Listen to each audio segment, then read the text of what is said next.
Uno, nasaan na yung nanay mong si Gina Potok? Iyon ang bumungad kay Uno pagpasok niya pa lang sa kantin ng kanilang maliit na eskwelahan sa bayan ng San Miguel. Hindi na lang yun pinansin ni Uno. Bumili siya ng putupaw na nagkakahalaga ng 10 piso.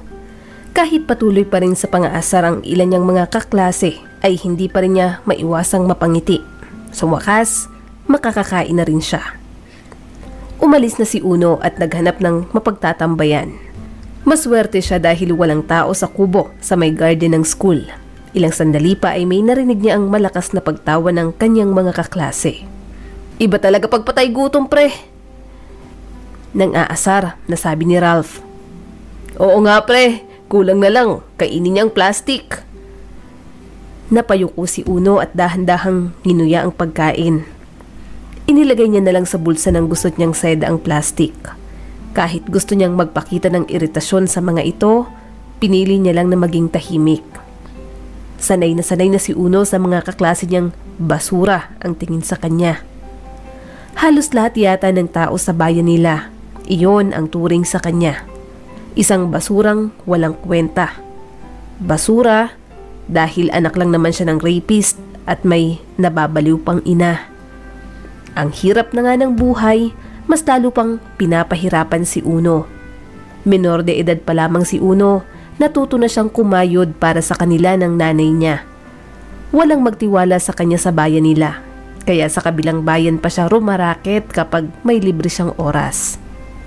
Wala na siyang pera dahil ibinili niya ng gamot ng kanyang ina. Kapag walang gamot ang nanay ni Uno, mas nahihirapan siyang pakalmahin ito. Ang laki niyong lahat pero para pa rin kayong isip bata. Bakit niyo ba binubuli si Uno? Gosh, lagi na lang ganito. Hayaan niyo nga siya. Dumako ang paningin ni Uno kay Jasmine, na ngayon ay nasa harap niya at pinagtatanggol siya sa mga nambubuli sa kanya. Huwag mo ngang ipagtanggol yan, Jasmine. I swear, matutulad ka sa nanay ng basurang yan. Untag ni Ralph pero tinaasan lang ni Jasmine ang kilay. Humalukip-kip si Jasmine. Alam mo, Ralph, kung wala kang magandang sasabihin, itiko mo na lang yung bibig mo. I really care for Uno, kaya kung ayaw mong maubos ang pasensya ko, lumayas ka sa harap ko. Sungit mo naman. Tumatawang lumayo ang grupo ni Ralph sa kubong iyon. Ilang sandali pa ay tumabi si Jasmine kay Uno na ikinapitlag niya. Napatingin na lang siya sa dalaga nang inilagay sa kamay niya ang isang tumbler at isang lunchbox. Para saan ito? Nauutal na tanong ni Uno. Mabait si Jasmine sa kanya dahil simula ng mga bata pa sila ay magkaibigan na sila. Hindi alam ni Uno kung bakit sa lahat ng bata ay siya ang pinili nitong kaibiganin. Gayong maganda, matalino at higit sa lahat ay maayos ang kinabibilangan nitong pamilya. Hindi tulad niyang mahirap lamang at may sakit pa sa pag-iisip ang ina. Matalino si Uno. Iyon ang laging sinasabi ng kanyang mga naging guro at ni Jasmine. Ngunit hindi naman matatakpan ng katalinuhan niyang iyon ang katotohanan sa buong pagkatao niya. Pagkain yan, gusto kitang kasabay kumain. Okay lang ba? Ang weird mo. May ginawa ba sina Ralph at ang grupo niya sa'yo? Huwag mong sabihing tatanggihan mo na naman ako, Nonoy. Magtatampo ako, sige ka. Tinawag na naman ni Jasmine sa palayaw niya na ito, ang mismong nagbansag sa kanya. Jasmine, ilang beses ko bang sasabihin sa'yong kapag nasa school tayo, huwag mo kong lalapitan? Sermon ni Uno dito. Nagulo na lang ni Uno ang buhok niya dahil sa katigasan ng ulo ng matalik na kaibigan. Matagal niya nang minamahal ng palihim si Jasmine. Wala lang talaga siyang lakas ng loob na sabihin iyon sa dalaga. Kahit ramdam niyang may pag-asa rin naman siya. Nagulo lang ni Uno ang buhok niya dahil sa katigasan ng ulo ng matalik na kaibigan. Matagal na niyang minamahal ng palihim si Jasmine. Wala lang talaga siyang lakas ng loob na sabihin iyon sa dalaga. Kahit ramdam niyang may pag-asa rin naman siya dito. Natatakot si Uno sa pwedeng sapitin ni Jasmine kung pinili nitong mahalin ang isang tulad niya. Ang kulit mo talaga. Reklamo ni Uno, kaya agad siyang binatukan ng dalaga. Napadaing na lang si Uno dahil sa kilos na yun ni Jasmine. Iisipin ko na talagang kinakahiya mo na ako. Inis na singhal ni Jasmine sa kanya. Huminga ng malalim si Uno. Hindi naman ikaw ang kinakahiya ko kundi ang sarili ko. Bakit ka mahihiya, Uno? Wala namang mali sa'yo. Ang talino mo nga masipag at gwapo pa. Napailing na lamang ang binata. Huwag na tayong maglokohan dito, Jasmine. Bagay ang salitang lang sa akin dahil ganito lang ako. Mahirap, hindi maayos ang buhay ko. Sa tingin mo, sinong magtsatsagang manatili sa tabi ko? Sino pa? Di ako. Sagot ni Jasmine na parang ang simple lang ng problema niya. Tiningnan ni Uno si Jasmine. Kung pwede nilang hawakan ng mahigpit ang dalaga at huwag ng pakawalan ay gagawin niya. Pero alam niya rin sa sarili niyang hindi niya pwedeng gawin iyon. Mga bata pa sila. Wala pa siyang napapatunayan at marami pang pwedeng magbago. Magsasawa ka rin. Mapapagod ka rin manatili sa tabi ko. Mahinang wika ni Uno. Aling Gloria, nakita niyo ba yung nanay ko? Tanong ni Uno sa kapitbahay nila nang gabing umuwi siya mula sa trabaho niya sa kabilang bayan. May part-time job si Uno. Kailangan niya kasing kumita ng pera para may makain sila ng kanilang ina kahit siya ay nag-aaral.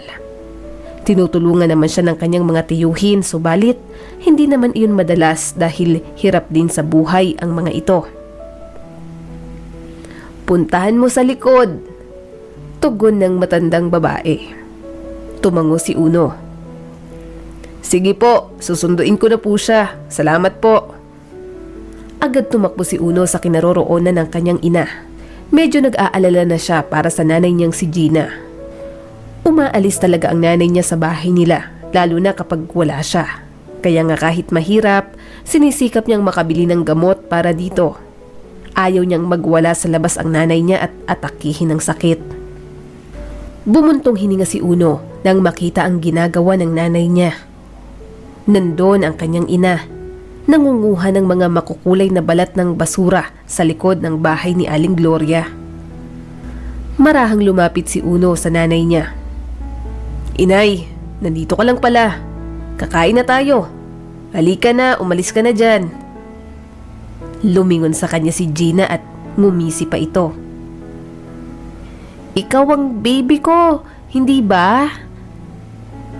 Tamad namang tumango si Uno at bahagyang hinila ang kanyang ina para umalis doon sa maruming tambakan ng basura. Ang dumi-dumi mo na. Di ba sabi kong huwag ka nang pupunta dito? Bakit ang tigas palagi ng ulo mo? Ilang beses nang gustong sumuko ni Uno sa buhay, pero mas nananaig pa rin ang kagustuhan niyang mabuhay. Umaasa pa rin siya na balang araw may magbabago sa buhay niya. Gayunpaman, paulit-ulit rin siyang humihiling. Paulit-ulit din na hindi nangyayari. Siya ang anak, pero siya ang nag-aalaga sa magulang niya. Siya ang mas bata, pero ang kailangang umintindi sa nakakatanda. Ayoko pang umuwi. Nanlalaki ang mga matang reklamo ng nanay niya. Walang ganito sa atin. Patuloy pa rin si Gina sa pangungulekta sa mga iyon. Kung hindi iyon magkasya sa ecobag nitong dala ay ginagawa na lang nitong lalagyan ang laylayan ng damit, kaya sinusuotan ito ni Uno ng sando bilang panloob para hindi makita ng ibang tao ang dibdib ng ina. Inay, halika na. Madami akong pasalubong na ganyan. Kapag sumama ka sa akin pa uwi, ibibigay ko sa iyo lahat. Panguuto na lang ni Uno sa nanay niya para sumama sa kanya pa uwi. Nagliwanag ang mukha ni Gina sa sinabi niya, kaya agad itong nagpatianod. Inalalayan na lang ni Uno ang kanyang ina habang tinatahak nila ang daan pa uwi. Putok! Baliw! Ang baho nyo! Pangaasar ng mga kabataan na nakasalubong nila. Dapat na makaramdam ng galit si Uno sa kanila, pero pakiramdam niya ay para na siyang manhid. Sa tagal ng panahon na ganoon ang sitwasyon niya, napagod na rin siyang magalit. Kusang natanggap na lang ng sistema niya ang lahat. Tumatawa ang kanyang ina habang inaasar siya ng mga ito. Ang bansag sa putok sa ina ni Uno ang nagpapaalala sa kanya ng amang bumaboy sa kanyang ina. Ayon sa mga tao sa kanila ay naputukan daw si Gina noong gabi ng bagong taon. Pinagsamantalahan ng mga walang pusong dayo noon sa kanilang bayan ang kanyang ina. Hindi naging maganda ang kapalaran ni Gina at siya ang naging bunga ng karahasang iyon. Minsan, naisip ni Uno kung bakit sa dami ng tao sa mundo, siya pa ang binigyan ng ganoong klase ng mga magulang. Para bang nabuhay na lang siya para saluhin lahat ng hirap sa mundo. Pagka-uwi nila sa bahay, nilinisan at pinakain niya ang kanyang ina saka ito pinatulog. Habang tinititigan ang mahimbing na tulog ng kanyang ina, ay tumulo ang kanyang luha. Pinunasan agad ni Uno ang mga luhang iyon. Tanginang buhay to. Gabi-gabi na lang ay iyon ang kaganapan sa kanila. Tahimik siyang umiiyak at sinasarili na lamang ang sakit na nararamdaman niya sa bawat araw. Simula nang siya ay magkaisip sa mundong maraming mapanghusga. General cleaning sa school na pinapasukan ni Uno. Walang mga klase kaya naglilinis ang ibang estudyante, habang tambay naman ang iba kung saang-saang sulok ng paaralan. Abala sa paglalaban ng map si Uno nang lumapit sa kanya si Jasmine. "Hi Uno!" Nakangiting bati ni Jasmine sa kanya. Sinungitan niya ito kaagad. "Umalis ka nga sa tabi ko." Bumagsak ang mga balikat ni Jasmine. "Bakit naman? Iniiwasan mo ba ako? Napapansin ko, palagi mo na lang akong pinapalayo. May problema ba?" Hindi sumagot si Uno. Walang problema kay Jasmine. Siya lang talaga ang may problema. Nakita niya kasi si Jasmine na may manliligaw. Hindi niya lang mapigilang magselos kaya umiiwas na lang siya. Baka kung ano pang masabi niya. "Iniiwasan mo ako no?" Tanong sa kanya ni Jasmine. Naiiritang binitiwan ni Uno ang map. "Alam mo naman pala, bakit lapit ka pa rin ng lapit? Dikit ka ng dikit sa akin. Dugyot ako. Wala akong mapagmamalaki. Tangina, parang kahit maging kaibigan mo lang bawal pa." Nangilid ang mga luha ni Jasmine. "Gusto lang naman kitang kasama eh. Bakit nagmumura ka dyan?" Umiwas ng tingin si Uno. Nang tinulak siya ni Jasmine ay tinanggap niya na lang iyon. Nanghihinang napasandal sa pader si Uno nang umalis ang dalaga. "Sige, lumayo ka pa Jasmine. Galingan mo sa paglayo. Yung hinding-hindi kita maaabot kahit kaunti man lang. Ginagawa ko rin to para sa'yo." Pabulong na lang nasambit ni Uno sa hangin. Ipinagpatuloy na lang niya ang paglilinis. Tama na yon. Hindi niya dapat hayaan ang sarili na mapalapit kay Jasmine. Baka dapat, kahit pagkakaibigan, huwag na niyang pahintulutan para lang mawala na ang kanyang nararamdaman para sa dalaga. Pagkatapos sa school, dumiretso agad si Uno sa trabaho. Pagod na siya pero kayod kalabaw pa rin. Palagi niyang iniisip na hindi siya pwedeng tumigil dahil walang ibang aasahan ang nanay niya. Nang matapos ang trabaho, umuwi na rin si Uno.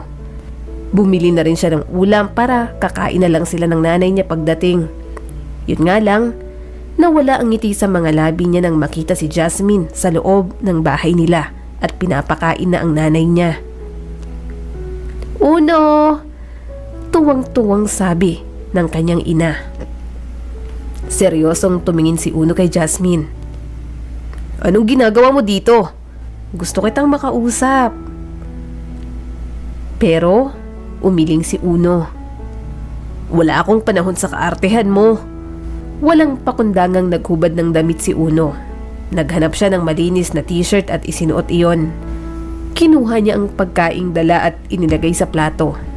"Uno, please naman mag-usap tayo. Ayoko ng ganito tayo. May nagawa ba akong mali?" Nanginginig ang boses na tanong ni Jasmine sa kanya. Kung may nagawa lang sana itong mali, sana mas madali para kay Unong layuan si Jasmine. Ang problema, sobrang bait ng dalaga sa kanya. Tanggap siya nito ng buong buo kahit hindi naman niya hinihingi.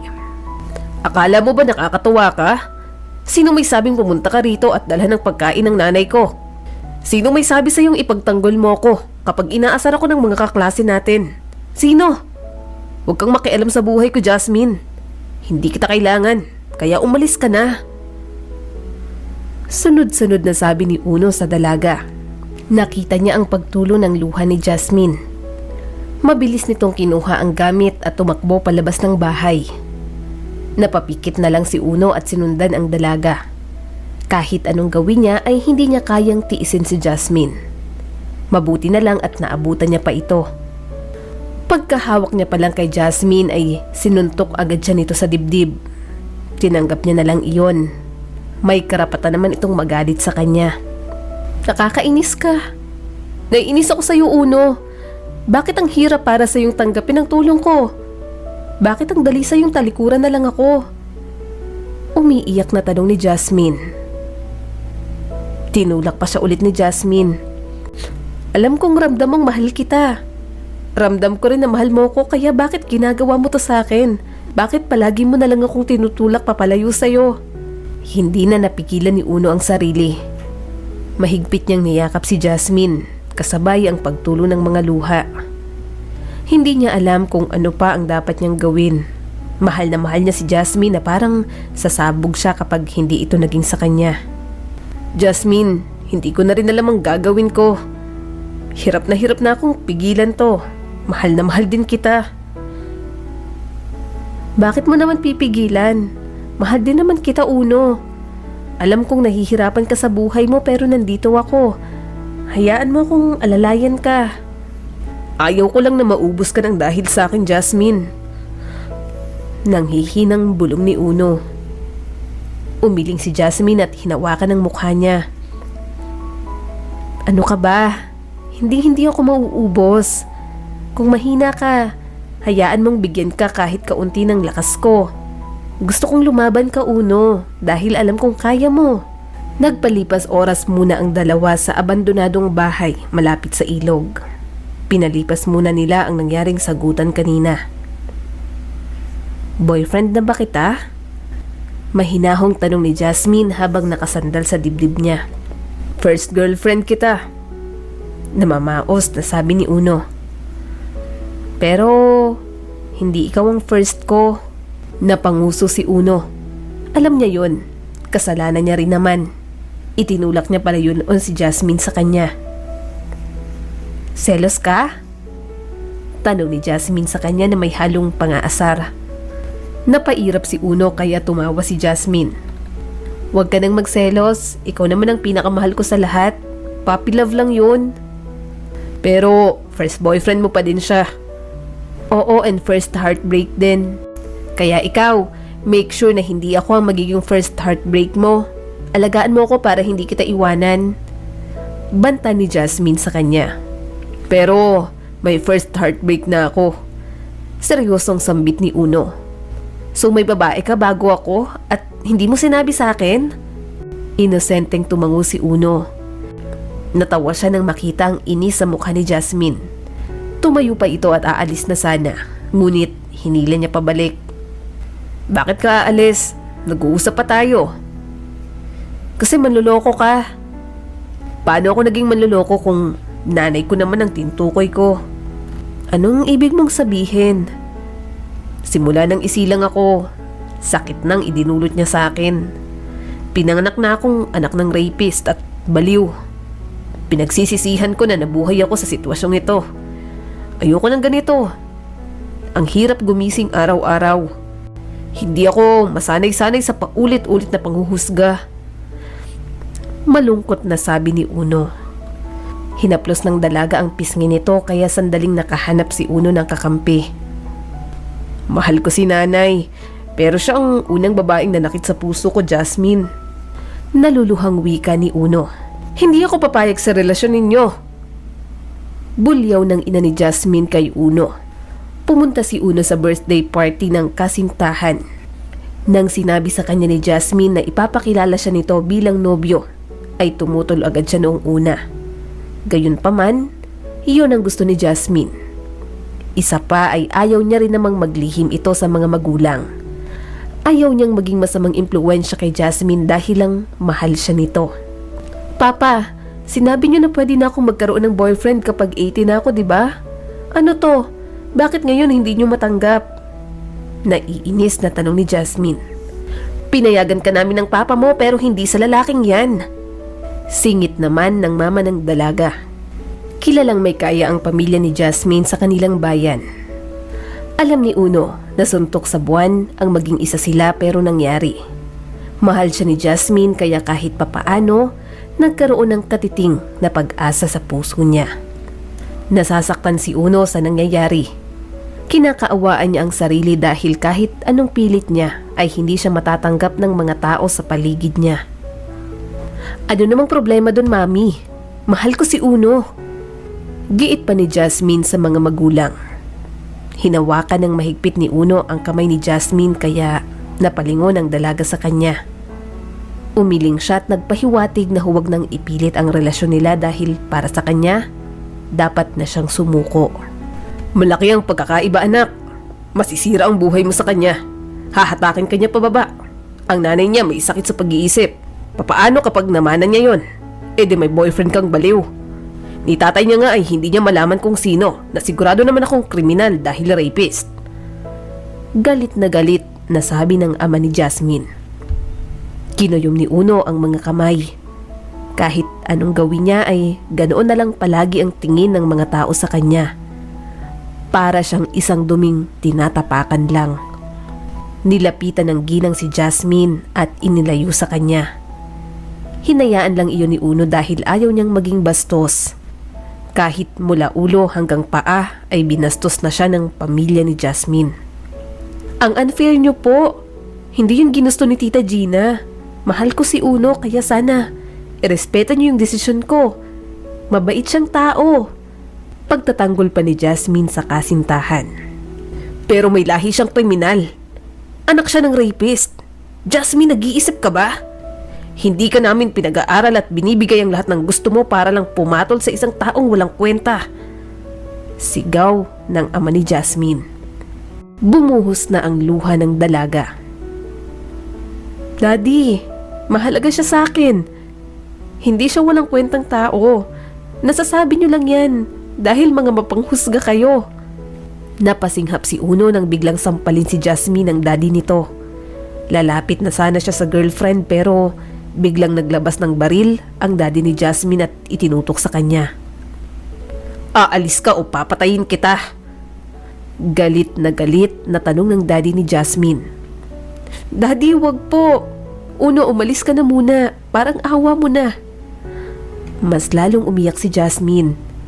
Mabigat ang loob na umalis si Uno sa bahay ng pamilya ng kasintahan. Gusto niya mang bumalik ay hindi niya pa kaya. Hindi siya papayag na hindi makita si Jasmine. Nag-aalala siyang baka saktan ulit ito ng mga magulang nito. Buong buhay niyang sinubukang makibagay sa mga taong nakapaligid sa kanya sa kabila ng masalimuot niyang pagkatao. Subalit hindi siya hinayaan ang mga ito. Uno, si Gina! Balita ng barangay tanod na nakasalubong niya. Ano pong nangyari sa nanay ko? Tanong naman ni Uno. Nakita siya ni Kapitan sa may tubuhan. Hubot-hubad. Naputukan na naman yata. Na-rape na naman yata. Ang masamang balita ng barangay tanod. Parang gustong manuntok ni Uno sa sobrang galit. Sunod-sunod na dumating ang problema sa kanya. Hindi niya na alam kung papaano pa haharapin ng mag-isa ang lahat ng yon. Pero huwag kang mag-alala, maayos naman ang kalagayan niya ngayon. Nakakatawa pa nga, parang walang nangyari. Pinakawalan na lang ni Kapitan yung salarin. Mukhang ginusto naman ng nanay mong may sayad. Nakuha pang tumawa ng barangay tanod kaya't agad niya itong sinuntok. Abat bakit ka nanununtok? Galit na tanong ng barangay tanod. Mariin niyang tiningnan ang lalaki. Nagtatanong ka pa, binabastos niyo ang nanay ko. Oo, baliw siya pero tao pa rin siya. Anong klase kayo? Nagliliyab na sa galit ang mga mata ni Uno. Gusto niyang manakit sa galit hanggang kailan ba siya magtitiis. Wala ba kayong magawa sa buhay ninyo? Oo, may sayad ang nanay ko. Oo, may lahi akong kriminal. Oo, anak ako ng rapist. Lumuluha ang binata habang sinasabi ang lahat ng yon. Ginusto ko ba yon? Ginusto ba ng nanay ko yon? Sobra nyo kaming husgahan. Halos isuka ninyo kami sa lugar na to. Hindi ko na alam kung saan pa kami lulugar. Ang emosyon niyang itinatago ng ilang taon ay sumabog na. Sobra na ang lahat ng pasakit na natanggap ni Uno. Sawang-sawa na siyang umintindi at tumanggap ng mga panghuhusga. Mabilis na tumakbo si Uno papunta sa barangay hall. Hingal na hingal siya nang makarating. Nang makita niya ang kanyang ina ay inosente lang itong nakaupo na parang walang nangyari. Nanghihinang napaluhod si Uno sa harap ng nanay niya. Tumutulo ang mga luha. Umuwi na tayo, Nay. Halata ang pagkataranta sa mukha ni Gina. Ha? Umiiyak ang baby ko? Sinong nag-away sa baby ko? Mahigpit niyang niyakap ang ina habang nakaluhod. Pagod na siya. Gustong-gusto niya na talagang sumuko. Hindi mapakali si Uno sa loob ng bahay nila. Ilang araw nang hindi pumapasok si Jasmine sa school. May pakiramdam siyang hindi ito pinapapasok ng mga magulang nito. Kaya nang gabing iyon, lakas loob siyang pumuslit sa bahay ni Jasmine. Si Jasmine na lamang ang natitirang pag-asa ni Uno sa buhay niya. Handa niyang iwanan ang lahat, talikuran ang lahat, para lang kay Jasmine. Alam ni Uno na delikado, pero hindi siya matatahimik hanggat hindi niya nalalaman ang kalagayan ni Jasmine. Buo na ang kanyang desisyon. Makikipagtanan siya kay Jasmine. Ano? Sigurado ka ba sa gusto mo? Mga bata pa tayo, Uno. Umiiyak na wika ng dalaga. Pinunasan ni Uno ang mga luha ni Jasmine. May ipon ako. Alam kong natatakot ka pero magtiwala ka sa akin. Pakiusap. Sumama ka sa akin. Sige, sasama ako sa'yo. Anong gagawin ko? Magkita tayo mamaya sa may waiting shed, malapit sa plaza. Mag-impake ka ng damit mo.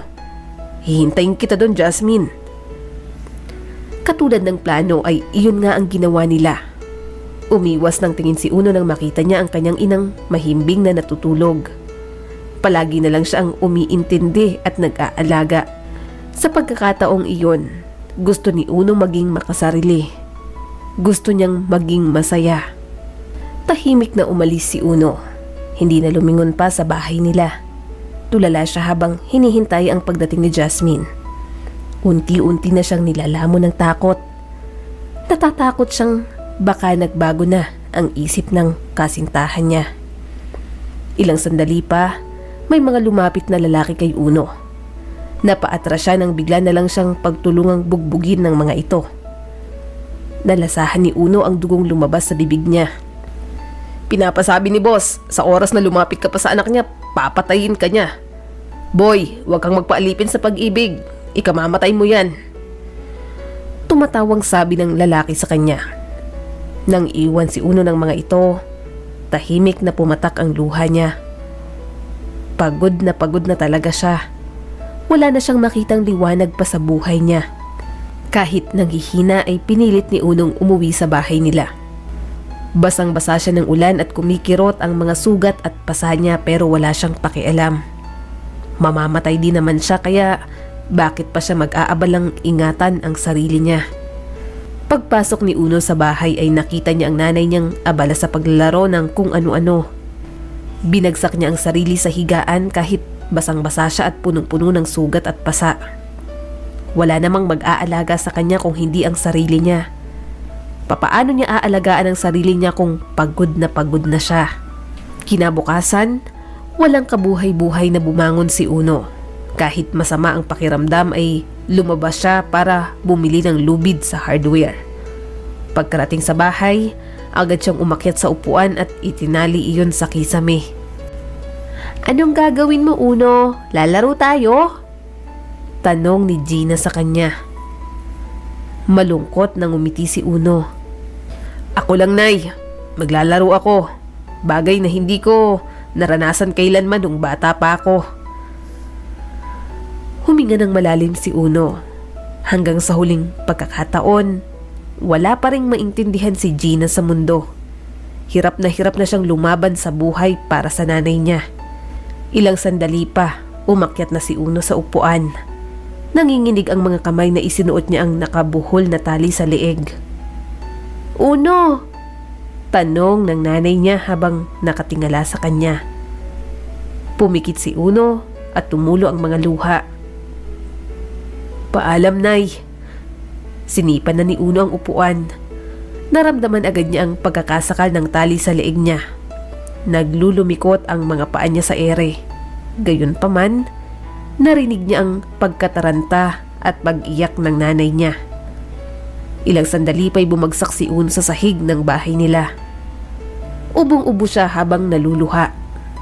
Nang tingnan niya ang nangyari, may hawak na kutsilyo ang nanay niya at pinutol pala ang tali. "Uno! Uno! Nahihirapan ang baby ko!" Umiiyak na sigaw ni Gina at tumakbo papalapit sa kanya. Hindi na napigilan ni Uno ang humagulgol habang yakap ang ina. Niligtas siya ni Gina. Binigyan ulit siya ng pagkakataon ng Diyos na mabuhay. Bakit kailangan niyang sayangin iyon? "Sorry, Nay. Pagod na ako.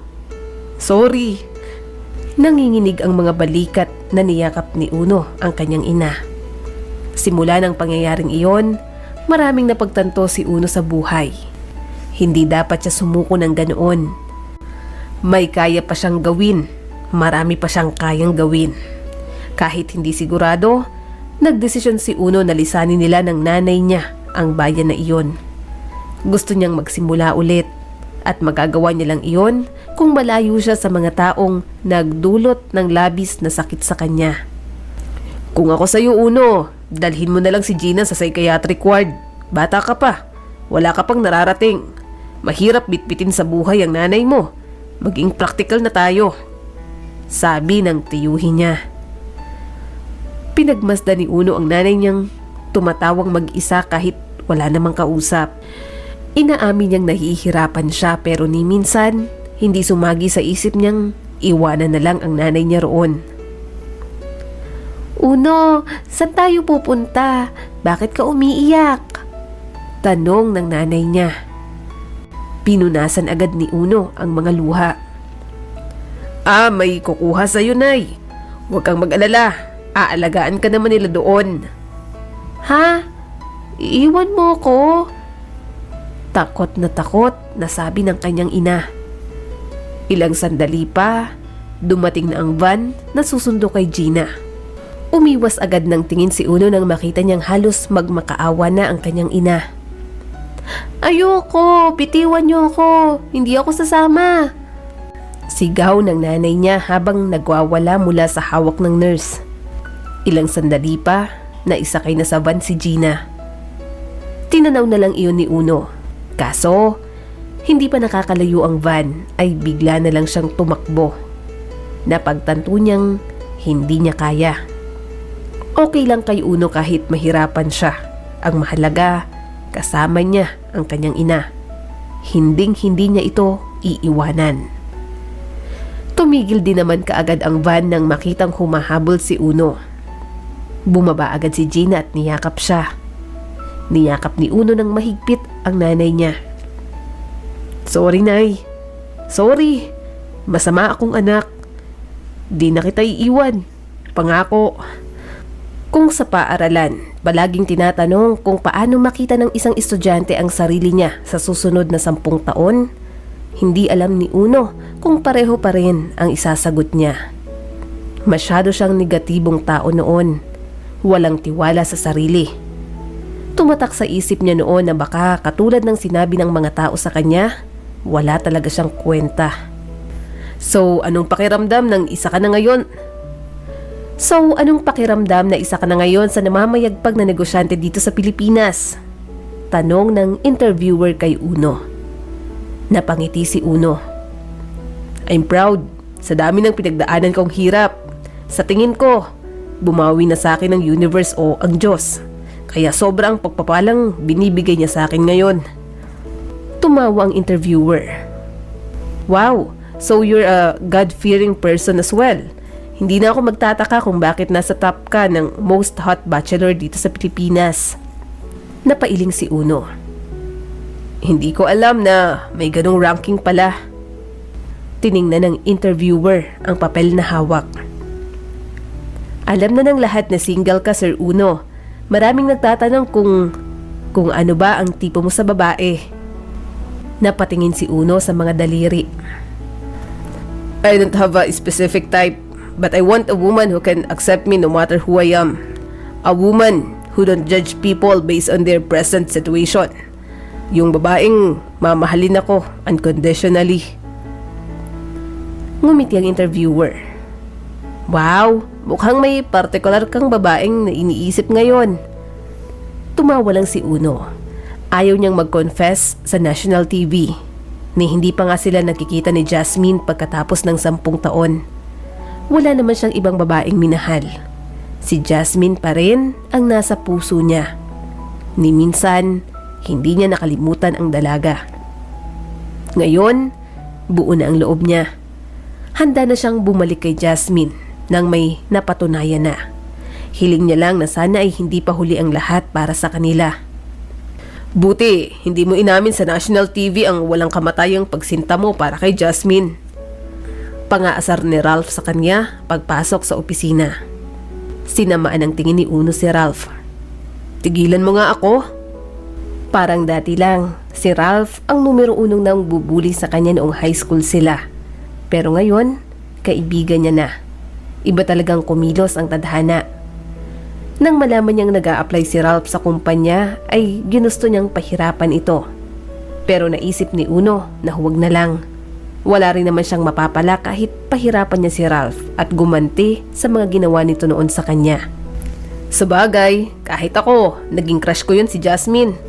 Umuwi ako nung 1 linggo sa probinsya, 'di ba? Ganda pa rin at sexy. Balita ko, wala pang asawa. Tumatawang sabi ni Ralph sa kanya.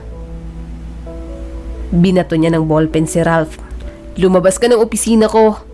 Ay sus, kunyari walang naririnig pero kinikilig nang malamang wala pang asawa ang bebe loves niya. Ang bagal mo rin talaga. Sige, kapag naunahan ka pa ng iba. Pananakot ni Ralph. Huminga ng malalim si Uno. Naghihintay lang ako ng perfect timing. Gusto kong sa reunion kami magkita. Umalis ako nang walang paalam. Hindi ko alam kung galit ba siya o ano. Gusto ko munang maging panatag siya sa akin bago ako gumawa ng kilos. Humalokip-kip si Ralph. Nag-aalala ka pa rin bang baka hindi ka matanggap ng mga magulang ni Jasmine? Naghihirap na sila. Binebenta na nga nila yung malaking bahay nila doon. Kasi nalulung sa bisyo yung tatay ni Jasmine. Si Jasmine, ayun, kawawa. Teacher na pero hindi magkasya ang sahod kasi pinag-aaral pa yung 2 kapatid sa college. Nang makaalis si Ralph ay hindi mawala sa isip ni Uno ang sinabi nito. Nag-aalala siya kay Jasmine. Ilang sandali pa ay tumawag na siya sa kanyang tauhan sa probinsya. Alam mo bang binibenta ang bahay ng mga Acosta? Tanong ni Uno sa tauhan. Opo, narinig ko nga po yan, Sir Uno. Napasandal si Uno sa swivel chair. Gusto kong asikasuhin mo, kausapin mo sila. Gusto kong bilhin ang bahay na yon. Kahit anong mangyari, gusto kong mapasakin ang bahay na yon. Maliwanag ba? Sinunod na nga ng tauhan ang gustong mangyari ni Uno. Wala pa man, natatawa na siya sa magiging reaksyon ni Jasmine kapag nalaman nitong siya ang bumili ng bahay ng pamilya nito.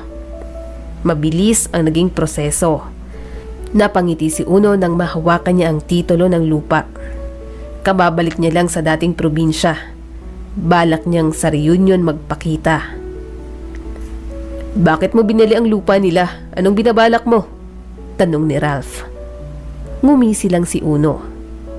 Bakit pakiramdam ko kapag inayawan ka ni Jasmine, pipikutin mo na lang?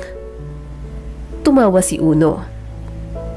Gagawin ko yan kapag wala na akong ibang maiisip na ibang paraan. Tumawa na rin si Ralph at napailing.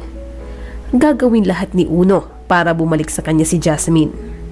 Kung hindi na siya mahal nito, paiibigin niya ang dalaga sa kanya sa kahit na anong paraan. Parang ayoko nang pumunta sa reunion natin. Ako lang dapat ang pogi doon. Masyado mong ginagalingan, Uno. Naiinis na sabi ni Ralph. Para kay Jasmine lang ako naghanda. Wala akong pakialam sa iba. Kumusta itsura ko? Ayos ba? Inayos ni Uno ang kuwelyo ng damit. Oo, kaya nang makalaglag ng panty ng babae. Sagot ni Ralph sa kanya. Sira ulo ka talaga. Kahit naman wala kang pakialam sa iba, pag-uusapan ka pa rin. Biruin mo yung dating inaapi sa school. Hinuhusga ng buong bayan. Ganyan na ka-successful. Pero okay lang. Mas gwapo pa rin ako. Lamang ka lang ng 5 ligo. Tumatawang biro ni Ralph. Napailing na lang si Uno. Bumaba na siya ng sasakyan. Dala ang isang bouquet ng mga pulang rosas. Pagpasok pa lang sa restaurant ay tumingin na ang lahat sa kanya. Parang may tambol sa dibdib ni Uno nang magtagpo ang mga mata nila ni Jasmine. Tama nga si Ralph. Maganda pa rin ang dalaga. Para sa kanya, hindi pa rin naman talaga kumukupas ang ganda nito. Ilang sandali pa ay tumigil si Uno sa harap ni Jasmine at inabot ang mga bulaklak. Long time no see, Jasmine. Bakas ang gulat sa mukha ni Jasmine.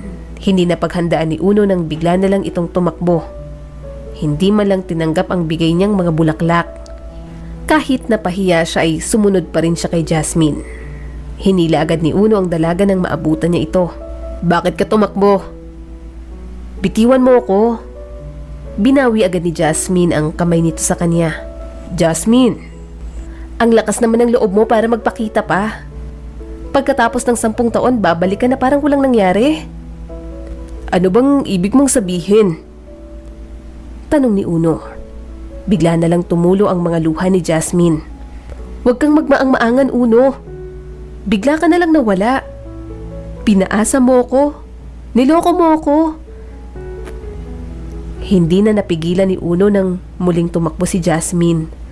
Hindi niya maintindihan ang sinabi nito.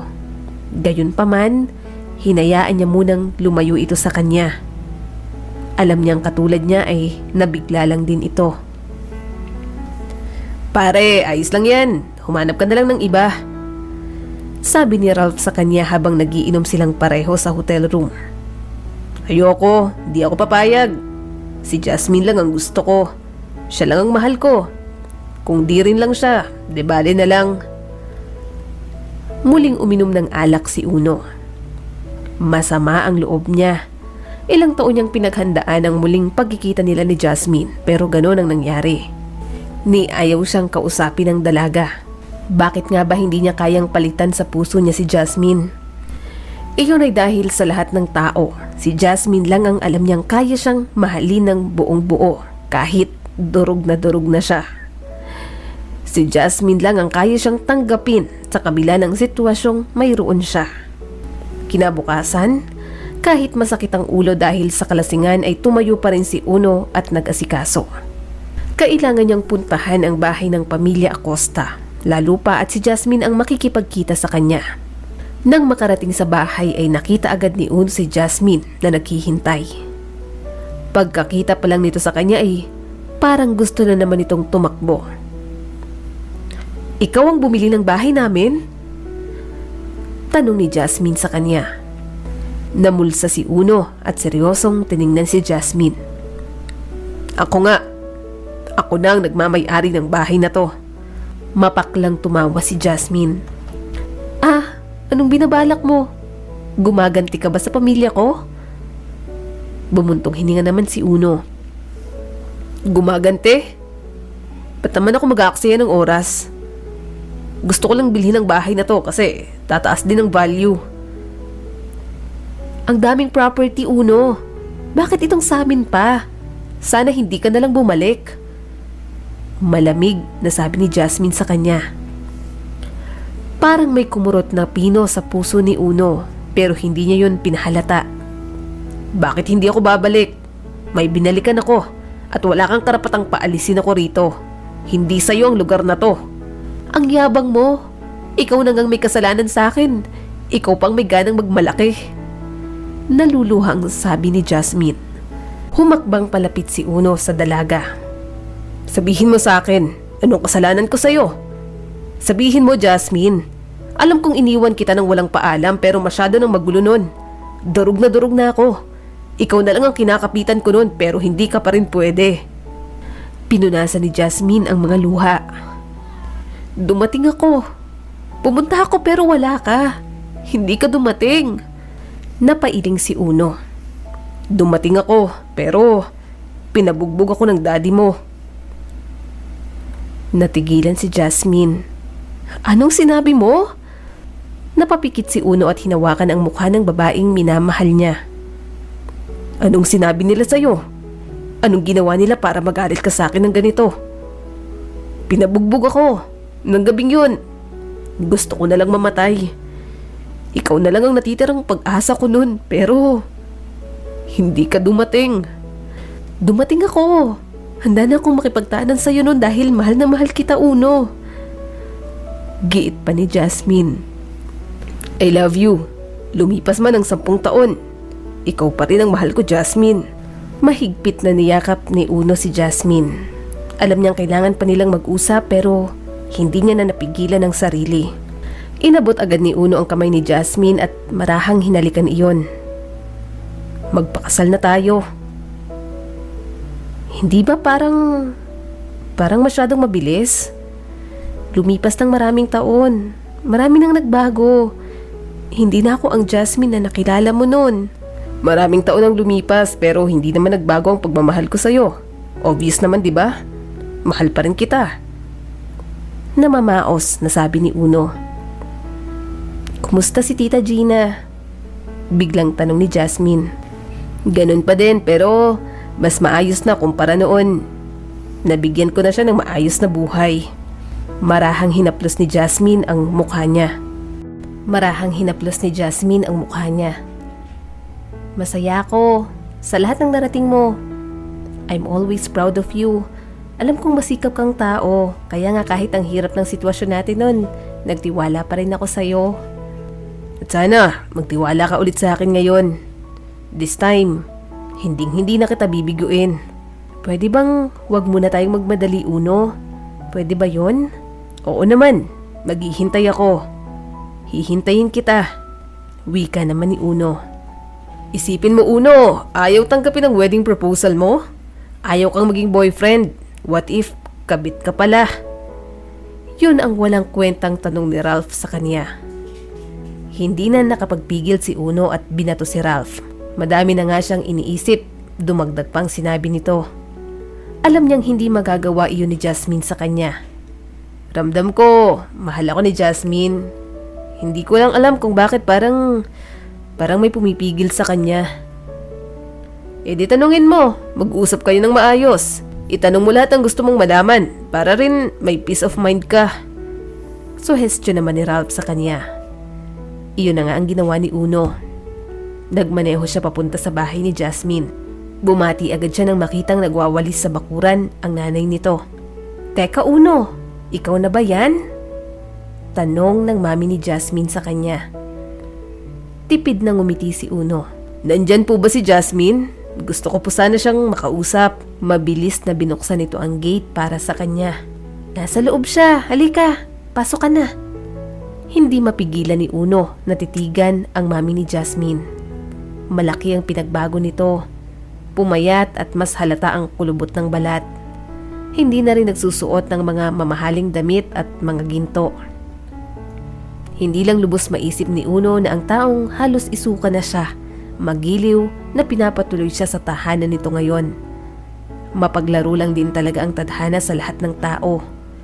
Walang pasok ngayon si Jasmine sa eskwelahan kaya nasa loob siya, pinapakain ng daddy niya.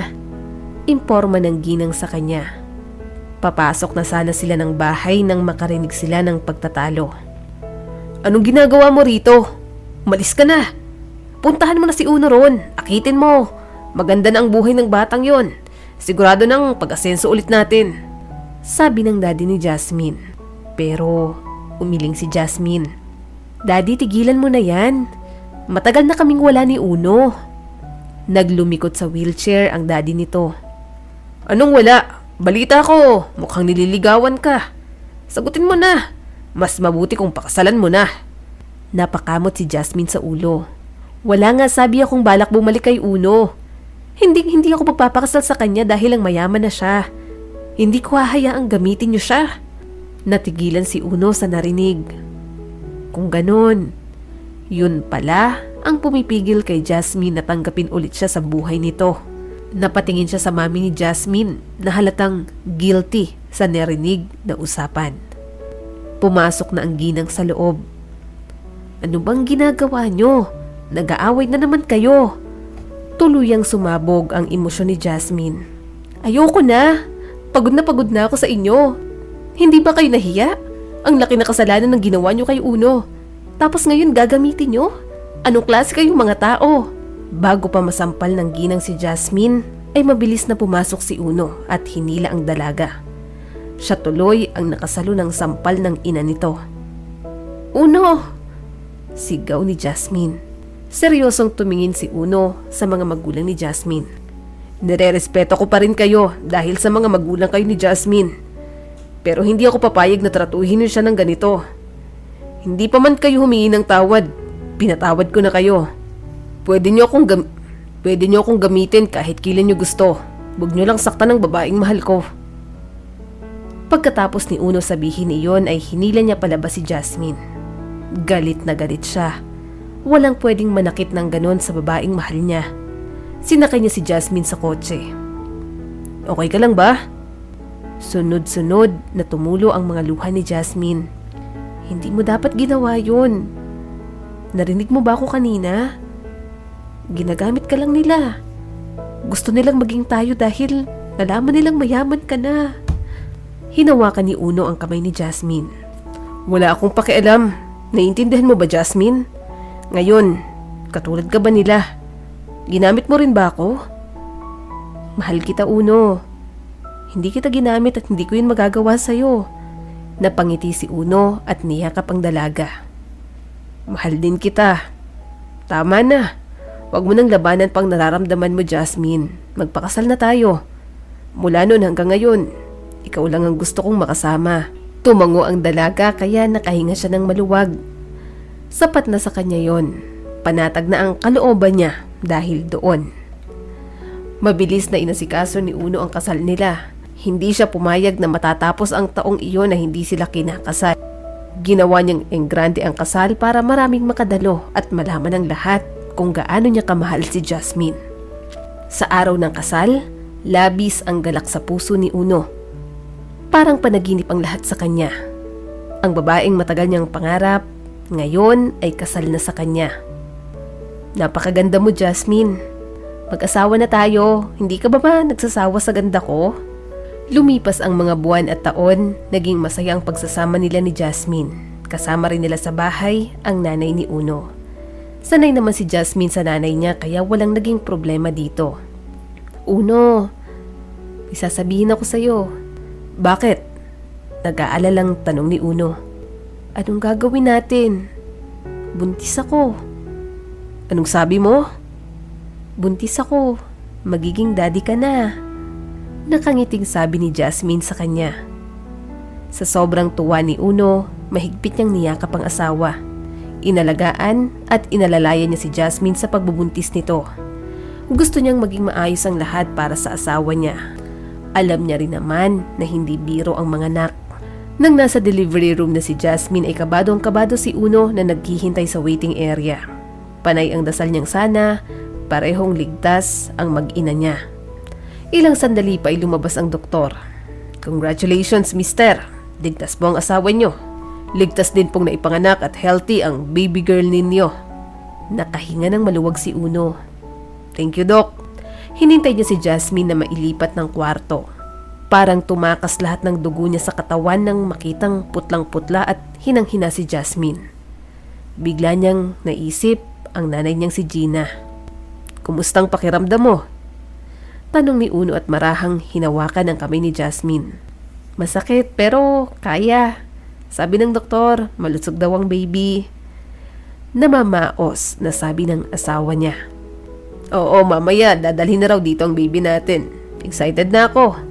Nang makauwi na ng bahay ay kitang-kita ni Uno ang excitement sa mukha ng nanay niya habang nilalaro ang baby niyang buhat ni Jasmine. Jasmine, Doon ka muna sa kwarto, magpahinga muna kayo ng baby.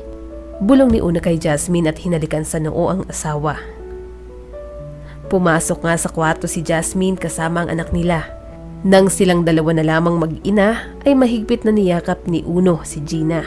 Salamat nanay. Mahinang bulong niya sa nanay niya. Salamat at pinili mo akong iligtas sa kawalan. Salamat at tinuruan mo kong maging mabuting anak. Dahil kaya ko na rin maging mabuting ama. Kahit wala akong kinagis ng ama. Salamat sa pagmamahal mo, nanay.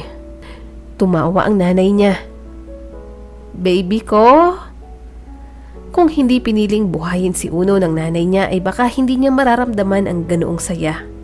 Sa gitna ng kawalan, ito palagi ang nagpapaalala sa kanyang may pag-asa pa, na may naghihintay pa sa kanyang liwanag mula sa madilim na daang pinanggalingan niya. Maraming salamat sa patuloy na panonood sa aking munting channel.